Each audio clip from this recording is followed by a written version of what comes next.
Praise the Lord. கர்த்தருடைய பெரிதான நாமம் மகிமைப்படுவதாக. இந்த நாளிலும் கூட என்னுடைய பெயர் மேரி எழிலரசி புவனா. இந்த நாளிலும் கூட இந்த கில்கால் மினிஸ்ட்ரீஸ் என்கிறதான இந்த டிஜிட்டல் மினிஸ்ட்ரியை ஆரம்பிக்கும்படி கர்த்தர் எங்களுக்கு உதவி செய்தார். கடந்த 35 வருட காலங்களாக நாங்கள் ஊழியத்தின் பாதையிலே குடும்பமாக சேர்ந்து ஊழியம் செய்து கொண்டிருக்கிறோம். ஆனால் இந்த அக்டோபர் மாத இறுதி வாரத்தில்தான், இன்னும் சொல்லப்போனால் இறுதி நாள் என்று சொல்லலாம், இந்த நாட்களில் தான் இந்த ஊழியத்தை ஆரம்பிக்கும்படியாக ஆண்டவர் எனக்கு உதவி செய்தார். இந்த பெயருக்காக நீண்ட நாட்களாக நான் ஆண்டவருடைய சமூகத்திலே ஜெபித்து கொண்டிருக்கும்போது கர்த்தர் எனக்கு காண்பித்ததான ஒரு வசனம், யோசுவாவின் புஸ்தகம் 5ஆம் அதிகாரம் 9ஆம் வசனம்.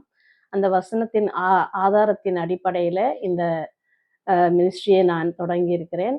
தொடர்ந்து கர்த்தருடைய வசனத்தை போதிக்கும்படியாக கர்த்தர் எனக்கு உதவி செய்யும்படியாக எனக்காக நீங்கள் ஜெபித்துக் கொள்ளுங்கள். அது மட்டுமல்லாமல் உங்களுடைய எல்லாருடைய சப்போர்ட்டும் உங்களுடைய பிளெஸ்ஸிங்ஸும் எனக்கு இதுக்கு தேவைப்படுகிறது. உங்களுக்கு ஜெப குறிப்புகள் அனுப்ப வேண்டும் என்றால் என்னுடைய டிஸ்கிரிப்ஷனில் என்னுடைய இன்ஸ்டா ஐடியும் என்னுடைய இமெயில் ஐடியும் கொடுக்கப்பட்டிருக்கிறது. அதற்கு நீங்கள் அதை அனுப்பும்படியாக உங்களை கேட்டுக்கொள்கிறேன். இப்பொழுது நாம் சுருக்கமாக ஒரு ஜெபம் செய்து முடிப்போம். எங்கள் நல்ல பிதாவே, இந்த ராத்திரி வேளைக்காக உமக்கு நன்றி செலுத்துகிறோம். இந்த வேளையிலும் கூட இந்த மினிஸ்ட்ரியை ஆரம்பிக்கும்படியாக நீ செய்த கிருபைக்காக உமக்கு நன்றி சுவாமி. நீங்கள் இந்த மினிஸ்ட்ரியை தொடர்ந்து செய்ய பலப்படுத்த வேண்டுமாய் ஜெபிக்கிறேன்.